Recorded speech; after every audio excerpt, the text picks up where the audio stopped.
இந்திய பள்ளி ஆசிரியர் கூட்டமைப்பின் வேலூர் மாவட்ட செயற்குழு கூட்டம் இன்று வேலூர் ஆசிரியர் இல்லத்தில் நடைபெற்றது.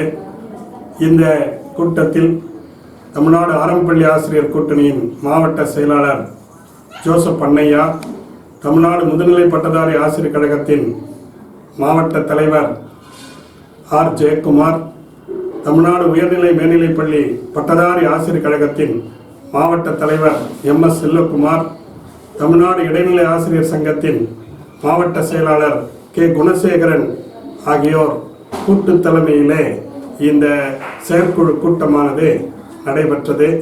இந்த செயற்குழு கூட்டத்திலே பல்வேறு தீர்மானங்கள் நிறைவேற்றப்பட்டுள்ளன.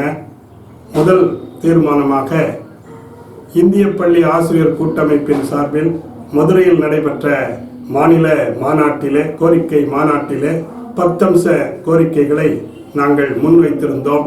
இந்த 10 அம்ச கோரிக்கைகளை நிறைவேற்றிட கோரி அரசினை வலியுறுத்தக்கூடிய வகையிலே போராட்டங்களும் திட்டமிட்டிருந்தோம். இந்த நிலையில் நேற்று தமிழ்நாடு அரசு ஒரு அறிவிப்பினை வெளியிட்டிருக்கின்றது. எங்களது 9வது கோரிக்கையினை நிறைவேற்றுவதாக அந்த அறிவிப்பு வெளியிடப்பட்டிருக்கிறது. குறிப்பாக அரசு பள்ளி மாணவர்களுக்கு வழங்கப்படுகின்ற அனைத்து சலுகைகளும் உதவி பெறும் பள்ளி ஆசிரியர் மாணவர்களுக்கும் வழங்கப்பட வேண்டும் என்கின்ற ஒரு கோரிக்கையினை நாங்கள் வைத்திருந்தோம். இன்று வெளியிடப்பட்டுள்ள தமிழ்நாடு அரசாங்கத்தின் அறிவிப்பிலே வருகின்ற 30ஆம் தேதி மாண்புமிகு தமிழ்நாடு முதலமைச்சர் மு.க. ஸ்டாலின் அவர்கள் புதுமை பெண் திட்டம் என்கின்ற திட்டம் அரசு உதவி பெறும் பள்ளி மாணவர்களுக்கும் மாணவிகளுக்கும் வழங்கப்படும், அதனை துவக்கி வைக்கப்படும் என்கின்ற அறிவிப்பு என்பது இந்திய பள்ளி ஆசிரியர் கூட்டமைப்பு மனதார வரவேற்கின்றது. மனமார்ந்த நன்றிகளையும் தெரிவித்துக் கொண்டிருக்கிறது.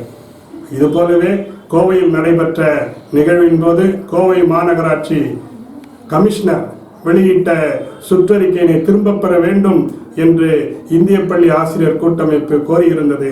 அதனை கடந்த 10ஆம் தேதி கமிஷனர் திரும்ப பெறுவதாக அறிவித்திருக்கின்றார்கள். அதனையும் நாங்கள் மனதார வரவேற்கின்றோம். தமிழ்நாடு அரசு எங்களுடைய வாழ்வாதார கோரிக்கையான சிபிஎஸ் திட்டம் ரத்து, ஊதிய முரண்பாடுகள் மறுசீரமைக்கப்பட வேண்டும், 243 என்கின்ற அரசாணை பதவி உயர்வை மறுக்கக்கூடிய அந்த அரசாணை ரத்து செய்யப்பட வேண்டும் உள்ளிட்ட 10 அம்ச கோரிக்கைகளையும் இது போன்றவே நிறைவேற்ற வேண்டும் என்று நாங்கள் ஆவலோடு எதிர்பார்த்து கொண்டிருக்கின்றோம்.